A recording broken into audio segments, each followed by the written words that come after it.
Había un autor muy importante, muy famoso, que se llamaba, o se llama, bueno, lo conocen así también como C.S. Lewis, y este autor hablaba acerca de la perspectiva que muchas personas no creyentes tienen acerca de Jesús.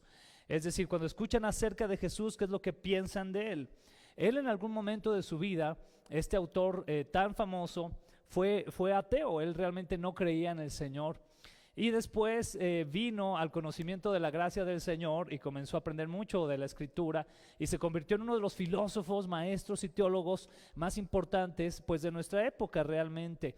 Él es más conocido, para los que no habían escuchado de él es más conocido por las Crónicas de Narnia, ¿verdad? Que son por ahí unas películas que surgieron hace un tiempo, pero que realmente vienen de los escritos de él, ¿verdad? De una serie de libros de C.S. Lewis y que trataban desde su trinchera de enseñar el evangelio a los niños.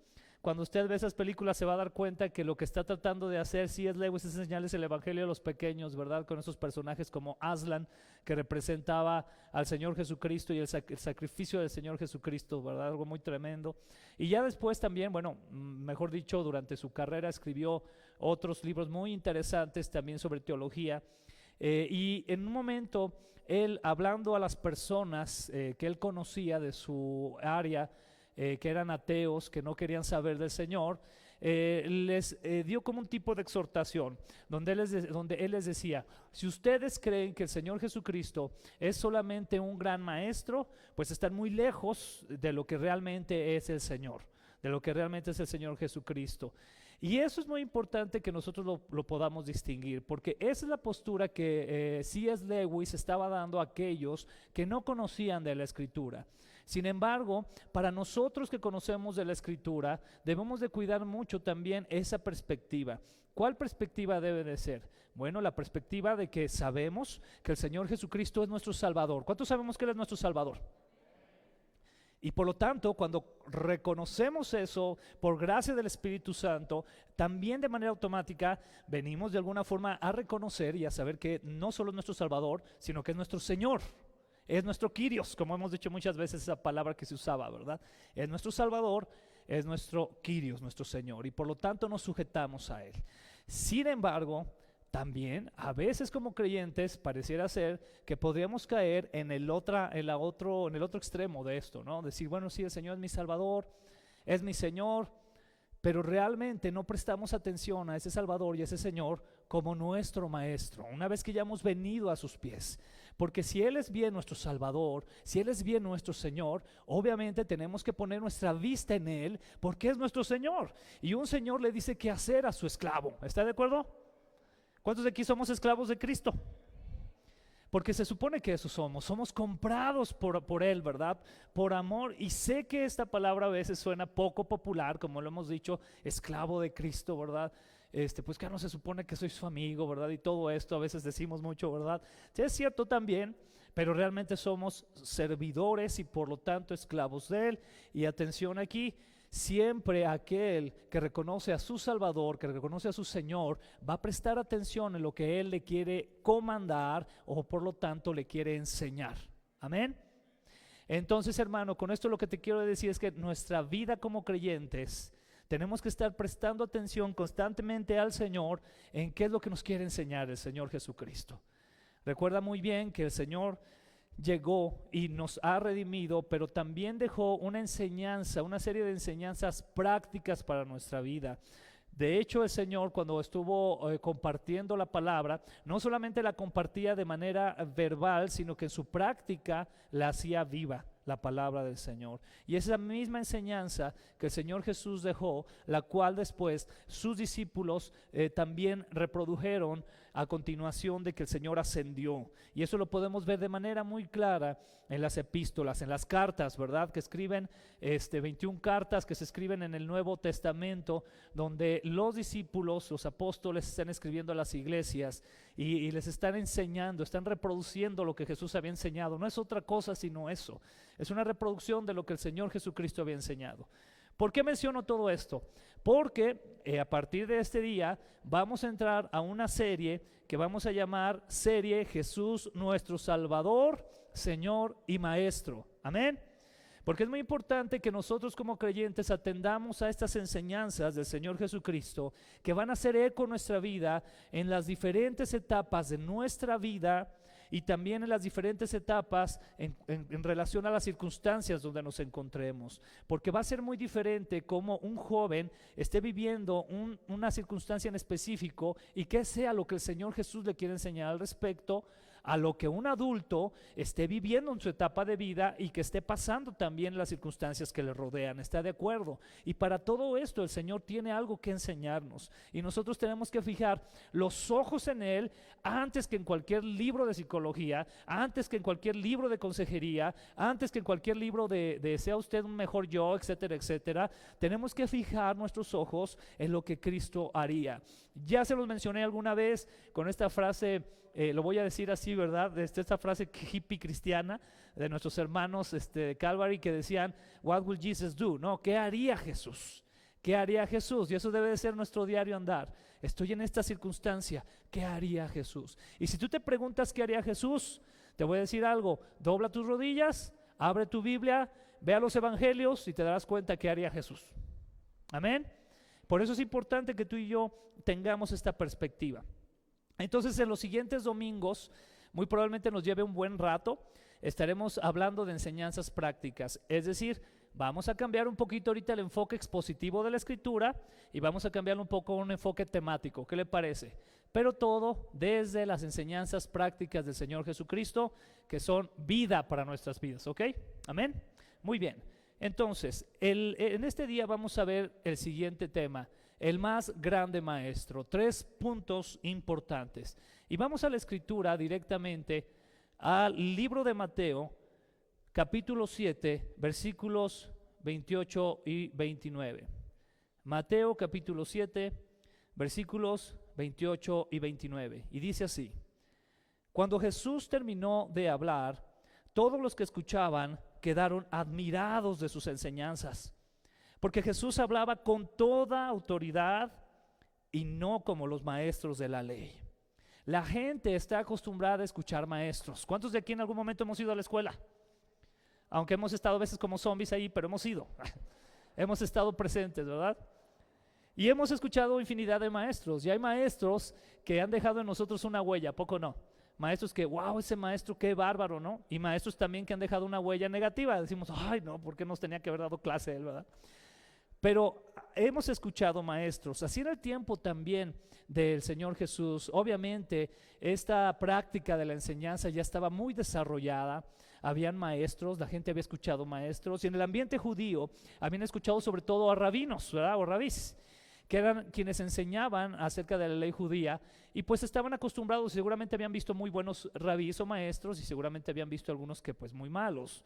Pero cuando escucharon al Señor Jesús, hubo algo muy especial, porque la gente quedó admirada de escuchar las enseñanzas del Señor.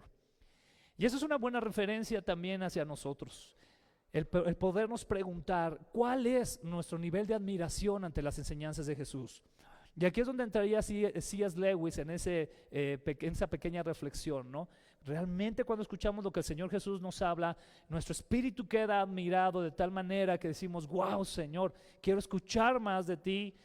O lo tenemos también como, fíjate que escuché una enseñanza del Señor Jesús que se parecía mucho a la enseñanza de fulano de tal, y entonces estamos ahí nivelando al maestro con otro tipo de personas. ¿Qué tan admirados estamos de lo que el Señor Jesús enseñó? Y el versículo 29 nos dice que Jesús hablaba con toda autoridad. Con toda autoridad. Veíamos hace tiempo que la raíz de esta palabra autoridad hablaba no solamente del hecho de tener el conocimiento de hablar de algo. Fíjate muy bien, cuando un maestro llega a una aula y habla de un tema, una de las cosas que lo van a respaldar es el conocimiento que tiene.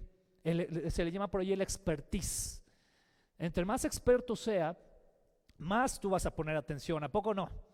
A los que estaban en la universidad deben de recordar que veían los programas Y quienes eran más ñoños, ¿verdad? Decían, a ver, este maestro, ¿qué estudió, verdad? ¿Y qué tanto? Entonces te metías y decías, no, pues sí estudió esto y tiene una maestría en esto y tiene un doctorado en esto y escribió tales artículos y ya escribió tal libro y ha dado conferencias en tales universidades. Entonces está el maestro, cuando llegaba al aula, pues ¿qué hacías tú? Pues ponías atención, porque sabías que era una autoridad. Y a veces el maestro podía ser bien duro, pero tú sabías que tenía autoridad, sabía de lo que hablaba. Sin embargo, también esta palabra da una connotación acerca de la practicidad. ¿Qué quiere decir? Que Jesús no solamente enseñaba con autoridad, con conocimiento de lo que decía, sino con hechos, con el ejemplo. Y desde ahí el Señor Jesús mostraba ese ministerio que después también se iba a reproducir en muchos, ese ministerio de la enseñanza, ese don que se le da al maestro. Gloria a Dios por eso, amén. Y ahí lo vemos en el Señor Jesús. Dice, porque Jesús hablaba con toda autoridad y no como los maestros de la ley. Y hace una comparación donde descalifican completamente ahí a los maestros de la ley, ¿verdad? Y le daba esa autoridad al Señor Jesús. Pero vamos entonces, para ir de manera paso a paso, a definir qué es maestro. Vamos a ver esta definición muy práctica, googlera, de lo que es el maestro, ¿sí? Es una persona que enseña o forma, especialmente aquella de la que se reciben enseñanzas muy valiosas. Esta definición nos debería dejar algo muy en claro. Nosotros somos instrumentos que estamos siendo formados por las manos del alfarero, las manos del Maestro, del Señor Jesús. Y ¿sabe qué, hermano? Esa formación no termina durante nuestra vida. Él seguirá formándonos.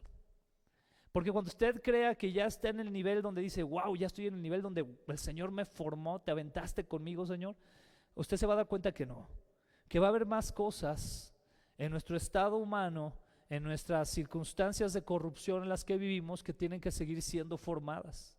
¿Y sabe qué es lo precioso aquí? Que podamos estar en las manos del Maestro. Qué bueno que Él nos pueda estar formando. Entonces el Señor Jesús lo debemos de ver también desde esa perspectiva, como ese formador, esa persona que a través de sus enseñanzas nos está formando. Y obviamente estamos recibiendo las enseñanzas no muy valiosas, sino yo diría las enseñanzas más valiosas que podemos recibir en la vida de nuestro Señor Jesucristo. ¿Cuántos dicen amén? Sin embargo, el pueblo de Israel también veía al Señor como un rabí. Y un rabí era un jefe espiritual de la comunidad judía que tenía o tiene entre sus funciones interpretar las sagradas escrituras, instruir a los jóvenes, predicar sermones, celebrar bodas, etc. Era un doctor de la ley judía. El Señor Jesucristo en su momento se le comparó con un doctor de la ley judía. Era obviamente tanto el conocimiento y la praxis o la práctica que él tenía, que se le comparaba como un doctor de la ley judía. Ahora, eso a nosotros como creyentes, pues no nos debería de sorprender tanto, porque Él es la palabra hecha carne. O sea, Él venía a decirles, miren, les vengo a explicar lo que les han tratado de interpretar durante tantos siglos, y les vengo a explicar de una manera más clara cómo están las cosas. Y ese verbo hecho carne que nos dice en el Evangelio de Juan, el capítulo 1, pues estuvo entre nosotros y anduvo entre ellos enseñando. Amén, eso es lo práctico, ¿sí? Porque es el verbo hecho carne, ¿verdad? Y a veces cuando vemos esa enseñanza obviamente nos llena de una admiración muy grande el verbo, Dios mismo que se hizo carne, y dice, y anduvo entre nosotros. Esa parte, anduvo entre nosotros, es muy importante porque es algo práctico. ¿Qué quiere decir anduvo? Caminó entre nosotros. ¿Quiénes de aquí caminamos? Imagínense el Señor caminando en nuestro diario vivir con nosotros y enseñándonos. Y entonces el pueblo de Israel lo veía de esa manera. A partir de esta perspectiva, hermanos, que vamos a estar retomando, atención en esto, viendo al Señor Jesucristo como nuestro Maestro, obviamente como nuestro Señor y Salvador, vamos a aprender el día de hoy, o vamos a tener muy en claro, 3 aspectos que son muy importantes, que debemos de tener siempre en nuestra vida como creyentes. El primero de ellos es, sin duda, que Jesús, Él es el Maestro. Amén. Él es el Maestro. Y lo repito, quiero subrayarlo con esa connotación de que es el maestro englobada en que es nuestro Señor y es nuestro Salvador. Amén, hermanos. Es nuestra autoridad, es el maestro de maestros. Lo diríamos con ese artículo así definidamente, ¿verdad? El maestro, Él es el que nos enseña. Y dentro de esto podemos ver algunos versículos de la Escritura que nos respaldan en esta idea. Mateo 4:23 dice así. Atención aquí, quiero que vayan poniendo siempre atención en la praxis, es decir, la práctica y la enseñanza que el Señor tenía. Amén. ¿Qué dice aquí? Jesús recorría toda la región de Galilea, es decir, estaba en la práctica de la enseñanza. Dice, Jesús recorría toda la región de Galilea, enseñaba ¿en dónde? En las sinagogas, anunciaba las buenas noticias del reino de Dios y sanaba a todos los que estaban enfermos. ¿Cuánta práctica hay dentro de este versículo? ¿Se da cuenta? El Señor recorriendo. Es decir, no como algunos a veces de nosotros, ahí más ahorita en la pandemia, bien a gusto grabando videos, ¿verdad? Véanme, escúchenme. El Señor recorriendo, ¿verdad? Recorriendo, trabajando, esforzándose por eso. Y nos dice que enseñaba en las sinagogas. Atención, a veces se ha dado mucho el énfasis de Jesús enseñando en las calles. Por ahí alguna vez yo vi un video, ¿verdad?, que mencionaba qué es lo que es la verdadera iglesia, y en ese video daban un énfasis en que Jesús salía a las calles. A ver, atención, cuidado, porque también enseñaba en las sinagogas. Es decir, estaba tanto en el área eclesiástica, por decirlo de alguna manera, como también en las calles. Y eso nos habla más todavía del gran valor que tenía el trabajo práctico del Señor Jesucristo. Enseñaba en las sinagogas y dice que anunciaba las buenas noticias del reino de Dios. Como enseñaba de manera siempre prioritaria el mensaje de salvación, el mensaje de arrepentimiento, el mensaje de venir y sujetarse al reino de Dios, porque eso era lo que decía, la autoridad de Dios. Recuerde que cuando la Escritura habla del reino de Dios, no habla de una nube bajando llena de ángeles con espadas y con arpas, no. Habla de la autoridad que Dios quiere establecer en tu vida y que quiere establecer en mi vida como creyentes. Amén. Porque cuando vienes, repito, al señorío del Señor Jesucristo, es someterte a su autoridad. Ese es el reino de Dios. Y entonces el Señor enseñaba eso, pero junto con esa enseñanza viene algo precioso en esta práctica. ¿Qué dice que hacía? Y sanaba a todos los que estaban enfermos. Hacía algo que respaldaba su enseñanza. ¿Te das cuenta cómo es importante que nosotros en las iglesias no solamente nos la pasemos enseñanza tras enseñanza, sino que respaldemos con hechos lo que predicamos, hermano? No solamente estar con que somos la gran iglesia que conocemos un montón. Pues sí, hermano, ¿y luego qué estás haciendo? Porque hay un respaldo en eso, y eso lo vamos a ver de manera muy enfática en el Señor Jesucristo. Vamos a ver otro versículo muy corto y muy sencillo, Mateo 5, versículo 2, que dice: y él comenzó ¿a qué? A enseñarles. Esa preocupación, ese énfasis del Señor Jesucristo, que comenzó a enseñarles. Y te tengo una noticia, hermano, sigue enseñándonos. Amén. Seguimos ahí en el club. Él continúa enseñándonos día a día. Y qué bueno que nos enseñe, ¿verdad? Porque si así damos cada tope, entonces imagínate si no. Y Él sigue enseñándonos. Marcos capítulo 6, versículo 34 dice: cuando Jesús bajó de la barca, vio la gran cantidad de gente que se había reunido y les tuvo compasión, porque parecían ovejas sin pastor. Entonces empezó a enseñarles muchas cosas. Qué preciosa es esa parte, movida en el corazón de Dios por compasión. Al vernos tan desorientados, tan descarriados, ahí aplicaría literalmente la palabra. Cuando una oveja, ¿qué pasa? Se descarrían a veces, ¿verdad? Y así nos, seguramente muchos de nosotros, en el caminar con Él, puede ser que el Señor nos siga viendo así, pero está esa compasión de Él para seguirnos enseñando muchas cosas. Y vemos entonces, seguimos viendo ese énfasis sobre la enseñanza, sobre el ministerio como maestro del Señor Jesús. Lucas capítulo 4 versículo 15. Dice así: Jesús regresó a la región de Galilea lleno del poder del Espíritu de Dios. ¿Lleno de qué? Del poder del Espíritu de Dios. Muy importante eso. Iba de lugar en lugar enseñando en las sinagogas y toda la gente hablaba bien de él. Y así Jesús pronto llegó a ser muy conocido en toda la región. Vamos a enfatizar y subrayar en iba de lugar en lugar enseñando en las sinagogas.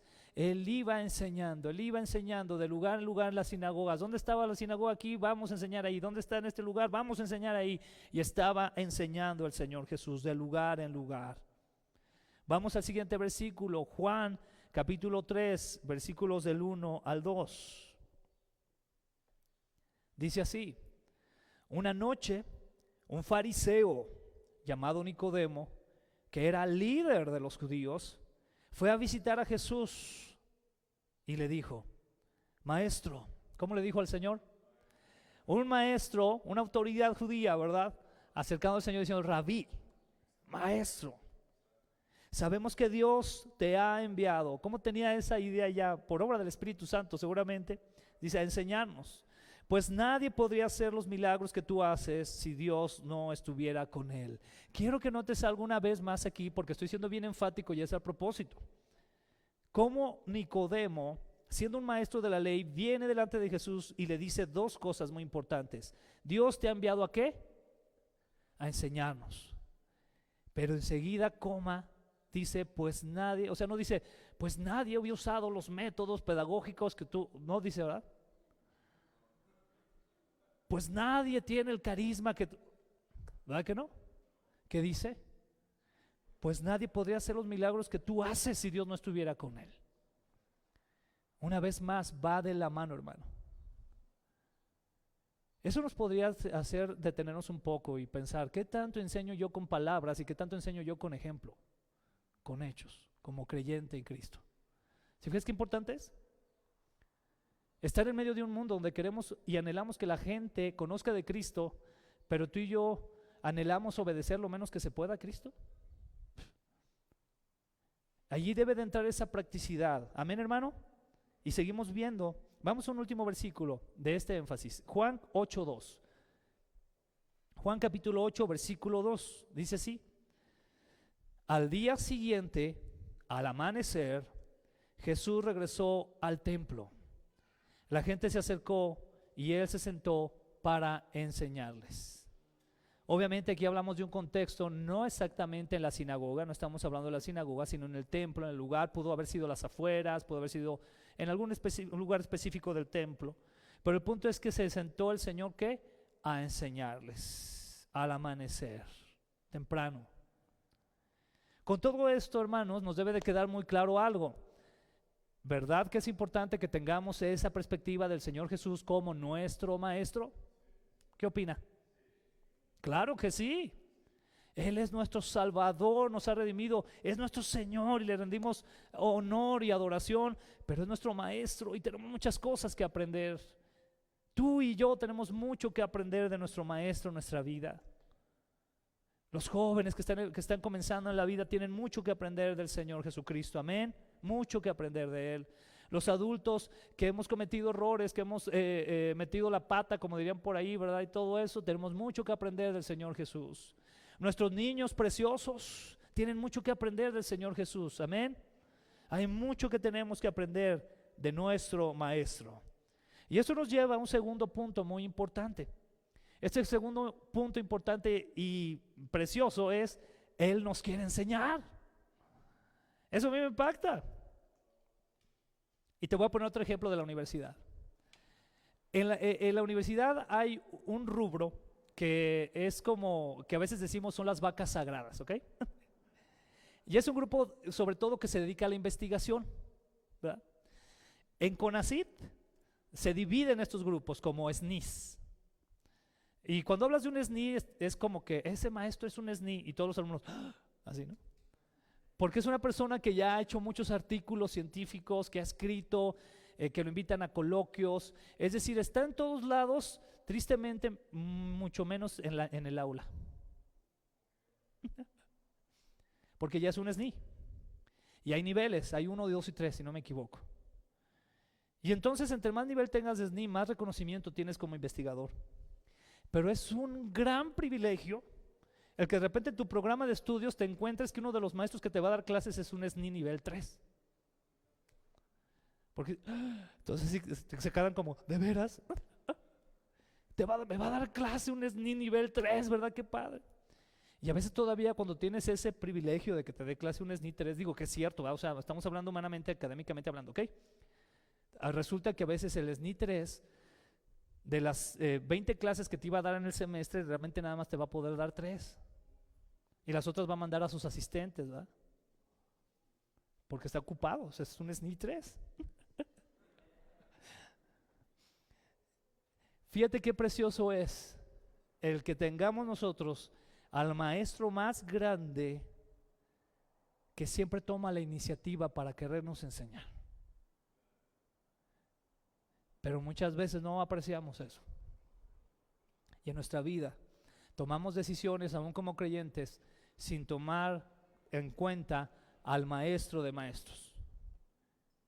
Y es con este ejemplo que yo quiero subrayar que Jesús, nuestro Señor, nuestro Salvador, nos quiere enseñar. Él nos quiere enseñar. Dice la Escritura en Mateo capítulo 28, versículos 19 y 20 lo siguiente: ustedes vayan y hagan más discípulos míos. ¿Hagan qué? Más discípulos míos, ¿verdad? En todos los países de la tierra. Bautícenlos en el nombre del Padre, del Hijo y del Espíritu Santo. Y enseguida, ¿qué dice? Enséñeles ¿a qué?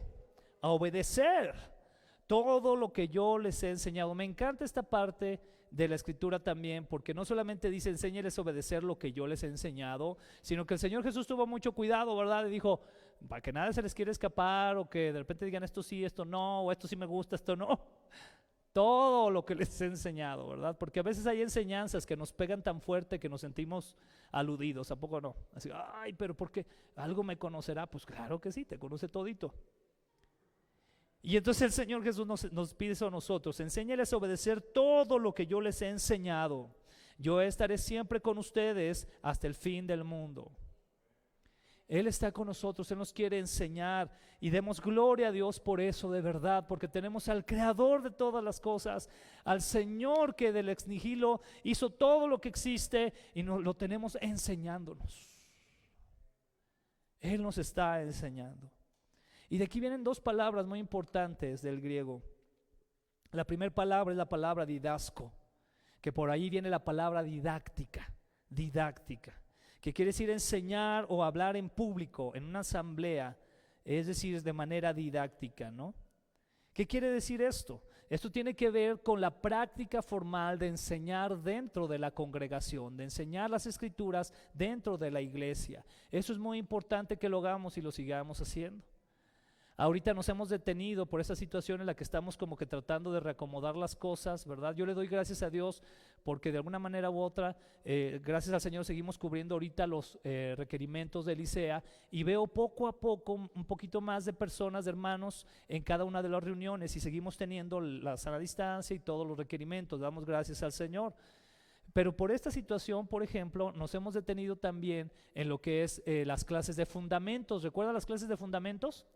Nos hemos detenido. No quiere decir que lo vamos a dejar de hacer, hermano, no, pero por la situación extraordinaria, pues tenemos que tomar decisiones extraordinarias, ¿verdad? Y en su momento lo vamos a hacer. Pero cursos como por ejemplo fundamentos de la fe, cursos como por ejemplo el que están llevando los muchachos de apologética, y otros cursos que estaremos también llevando. En su momento Memo va a dar un curso sobre evangelismo, ¿verdad? En su momento yo les estaré compartiendo también otro curso de cosmovisión bíblica, enfocado muy a lo que es Proyecto La Verdad, etcétera, etcétera. Entonces todos estos cursos nos enseñan, amén, y tenemos que tener precisamente esa idea de estar recibiendo la enseñanza, pero sobre todo también de enseñar, porque esto va muy dirigido a todos aquellos que de alguna manera tienen ese llamado de ser maestros de la Escritura, amén, hermanos, que yo sé que aquí en la iglesia hay varios y damos gloria a Dios por eso. Pero entonces a esto se refiere el Señor Jesús, a enseñar o hablar también en público.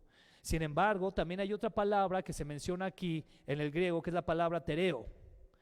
que quiere decir para observar prácticamente y para mantener estrictamente.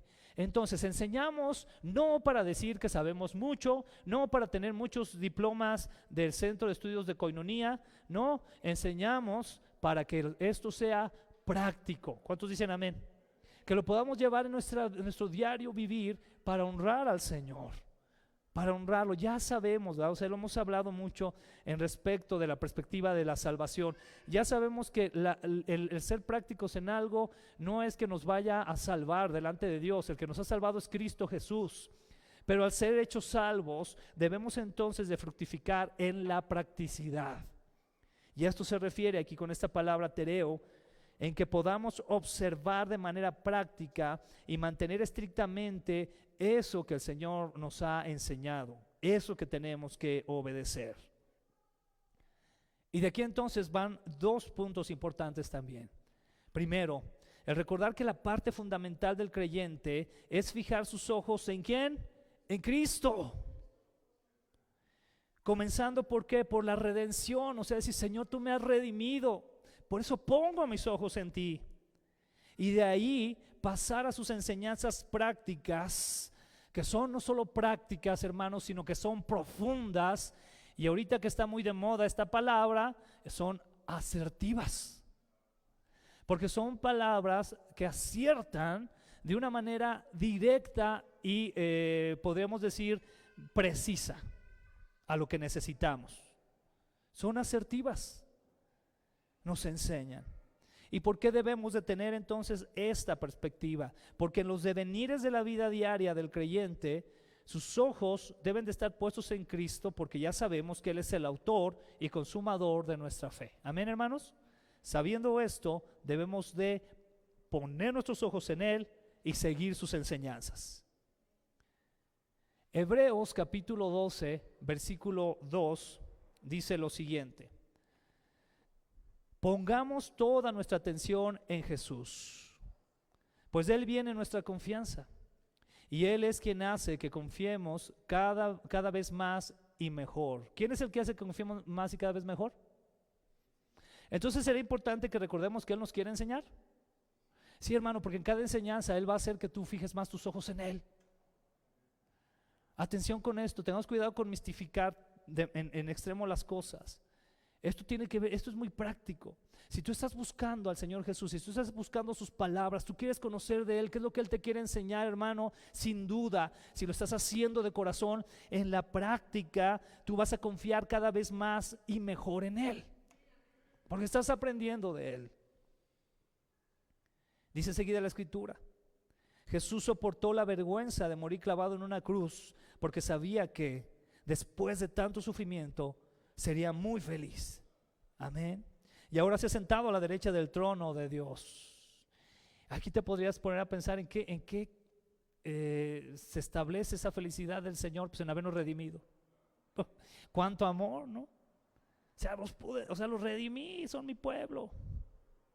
Y es ese amor, ese amor. Pero entonces también dice que está sentado a la derecha del trono de Dios. Es una autoridad. Amén, hermano. Es esa autoridad.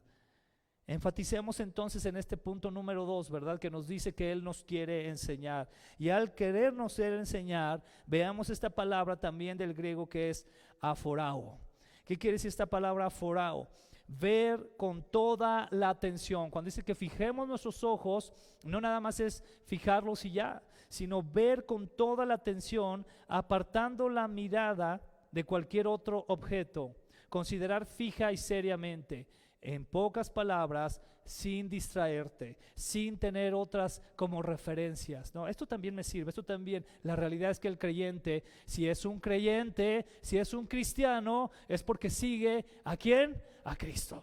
Y al seguir a Cristo tiene su atención puesta en Él. No deberíamos de distraernos con otras filosofías o con otros pensamientos humanistas o de otros estilos. La realidad es que como creyentes deberíamos de estar bien fijos en nuestra vista en el Señor para atender y practicar lo que Él nos ha pedido que hagamos.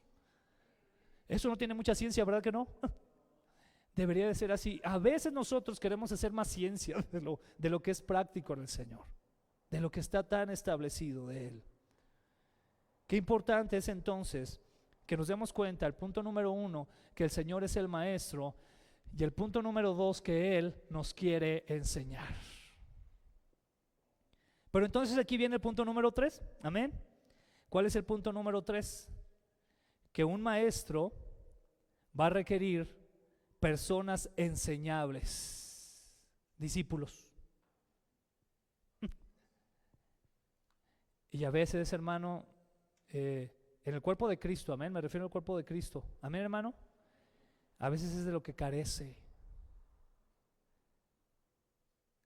Si estábamos ahí en la iglesia cantando, gloria al Señor, ¿verdad?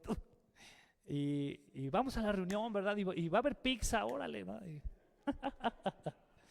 ¿Verdad? En la próxima reunión de los varones tendremos pozole, ¿verdad? No les quería presumir, pero les presumo. Bueno, sí quería presumirles, ¿no es cierto?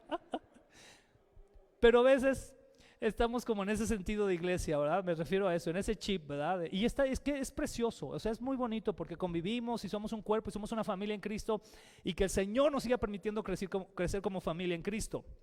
Pero el Señor está buscando discípulos, no miembros del club. Amén. O sea, no está buscando membresías en cuestión de, eres miembro del club, ¿verdad? Y luego tú vas a algunos clubs donde hay niveles, también, ¿verdad? O sea, dependiendo de cuánto des tú, es tu nivel. ¿A poco no? ¿Verdad que sí? O también hay clubs donde si no tienes cierta cantidad en el banco, pues simplemente no entras. Y hay clubs donde, aunque tengas cantidad en el banco, si no te da la, ¿cómo se llama? La carta se me fue la palabra, de recomendación de 2, 3 personas también famosas por ahí, entonces no entras, ¿verdad? Bueno, el Señor no quiere eso, el Señor quiere discípulos, gente que esté dispuesta a seguirle, y por lo tanto atender lo que Él dice. Entonces un maestro requiere de personas enseñables, hermano. Pregúntate a ti mismo, con la ayuda del Espíritu del Señor, pregúntate, ¿qué tan enseñable soy yo?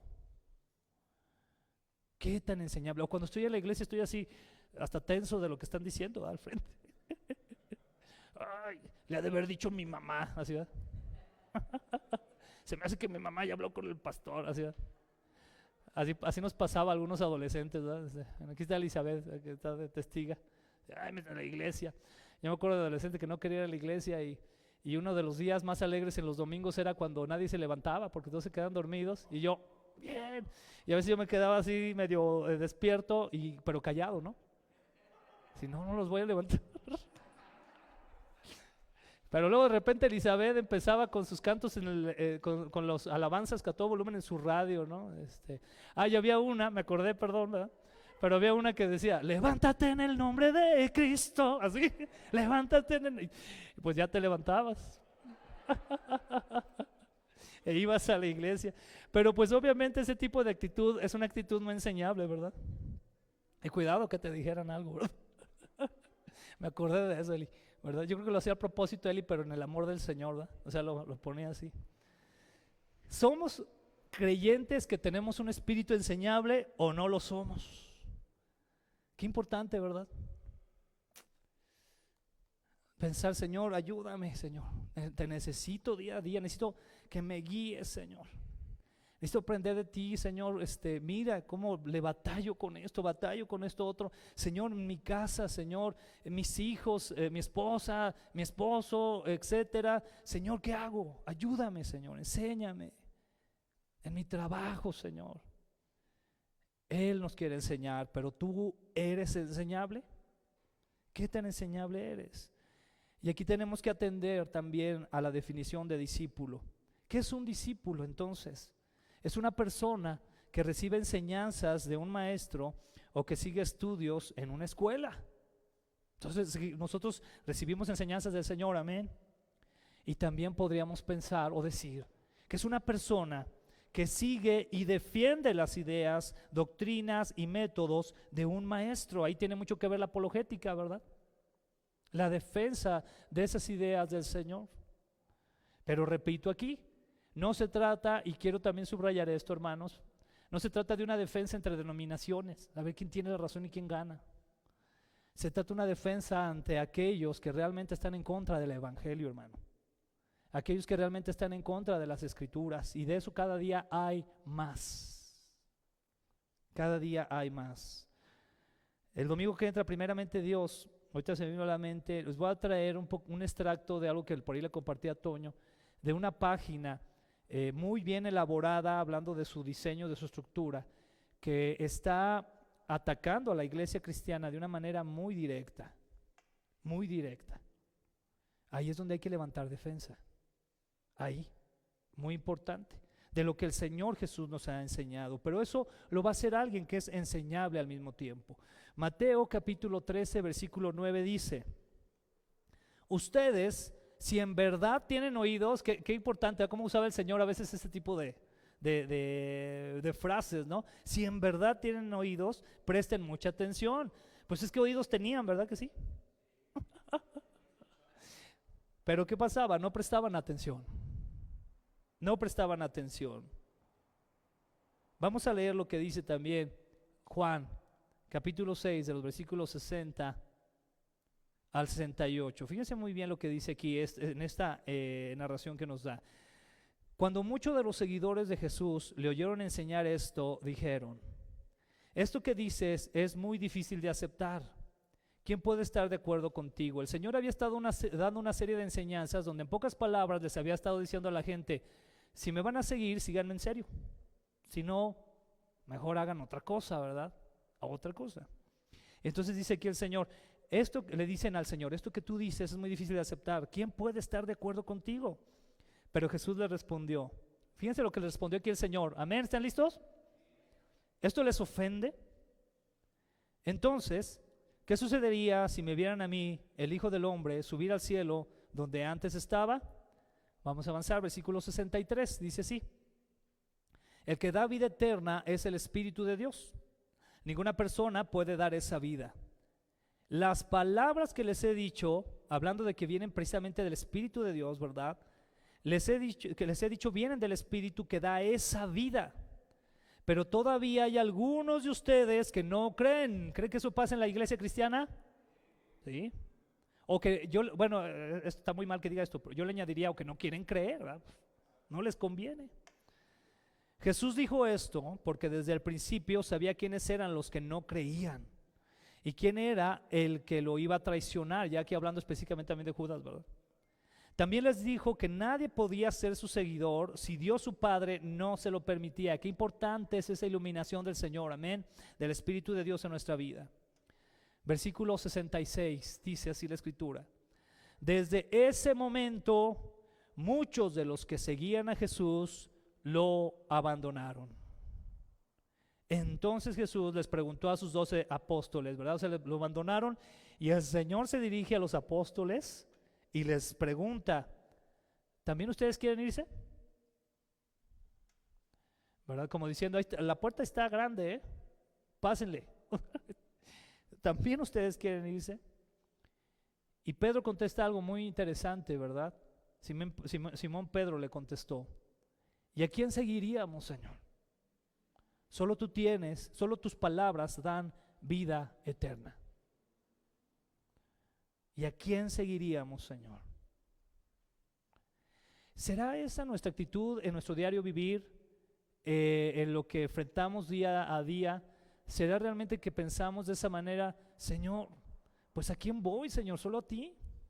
¿A quién más voy, Señor, para entender qué debo de hacer? ¿Cómo debo resolver esta situación? ¿Cómo debo de consagrarme más a ti? ¿A quién puedo ir sino a ti? Sino a ti. Mateo capítulo 16, versículo 20 al 24. Estamos entrando a la parte final. Dice así la Escritura: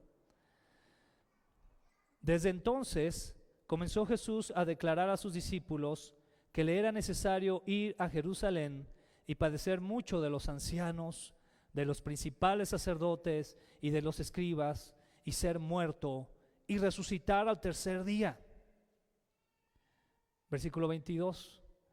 Entonces Pedro, tomándolo aparte, comenzó a reconvenirle. En algunas versiones dice como que a reprenderle, ¿verdad? Diciendo: Señor, ten compasión de ti. En ninguna manera esto te acontezca. Ese hombre que le había dicho anteriormente, ¿verdad? También que le había dicho que a quién iremos si solamente tú tienes palabras de vida eterna. Y de hecho, si ustedes leen un poquito más atrás, en el capítulo 16, se van a dar cuenta que el Señor Jesús les está preguntando, oigan, ¿quién dice la gente que soy? ¿Verdad? Y Pedro le contesta, ¿verdad? Tú eres, ¿qué? El Hijo de Dios, ¿verdad? Eres el Mesías, el Hijo del Dios viviente, le dice. Y pasó un poquito nada más, poquito, para que ahora Pedro le dijera, Señor, que no te pase eso. ¿Qué te pasa, Señor? ¿Cómo? No puede ser. Y entonces el Señor Jesús le dice, pero él volviéndose dijo a Pedro, quítate delante de mí, Satanás. Wow, qué palabras, ¿no? Me eres tropiezo porque no pones la mira en las cosas de Dios, sino en las de los hombres. Entonces Jesús dijo a sus discípulos, si alguno quiere venir en pos de mí, niéguese a sí mismo y tome su cruz y sígame. Esa, al final, es la actitud de un discípulo, de alguien que tiene un corazón enseñable delante del Señor, por su gracia, por su misericordia, alguien que tiene ese corazón dispuesto a que el Señor le enseñe. Fíjese muy bien, quiero regresar rápido nada más al versículo 21, porque yo quiero que vea el orden en el que el Señor Jesús les está enseñando. O sea, el Señor Jesús les dice en el 21, déjenme ver si en el 21 les dice lo siguiente, les dice, voy a empezar desde la parte que dice, dice ir a Jerusalén y padecer mucho de los ancianos. O sea, les está diciendo que iba a padecer de los ancianos, ¿ok? Después les dice, y ser ¿qué? Muerto. Pero les dice después, y resucitar al tercer día. Ese debió haber sido como que la parte que todos hubieran quedado, ay, Señor, ¿vas a resucitar? No, pues ve, Señor. Te estás tardando. No es cierto. No es cierto. Pero ellos deberían de haber tenido eso, ¿verdad? Señor, ve. Pero no les quedó, ¿verdad? Porque tal vez el corazón todavía no era tan enseñable como se requería. Y si fuéramos más profundamente, nos daríamos cuenta que mucho tiene que ver que realmente en ellos todavía no había una llenura del Espíritu de Dios. Por eso el Señor Jesucristo les dice, no vayan a empezar a hacer nada hasta que no sean llenos del Espíritu. Muy interesante. Y es por eso que Pedro se enfoca a lo humano. ¿Cuál fue el enfoque humano en la enseñanza? Te van a maltratar los ancianos, los principales sacerdotes te van a matar. Y ahí quedó. Y no pudo avanzar hacia lo que también el Señor les había enseñado, voy a resucitar. Y a veces en nuestra vida como creyentes, hermanos, así nos quedamos, al no tener un corazón lleno del Espíritu de Dios. Atención, no estoy diciendo que no tengamos el Espíritu, amén. Corazón lleno del Espíritu de Dios. Vemos en la Escritura con ojos cortos. Y nos quedamos a ciertas partes, ¿no? Y por eso el Señor Jesús muchas veces dijo, pues no les he dicho que no les había ya dicho esto. ¿Verdad que el Señor usa mucho también ese elemento? Y ahí es donde debemos de pedir al Señor tener un corazón enseñable. Y para terminar entonces, hermanos, en el versículo 24, este es el corazón de un hombre, una mujer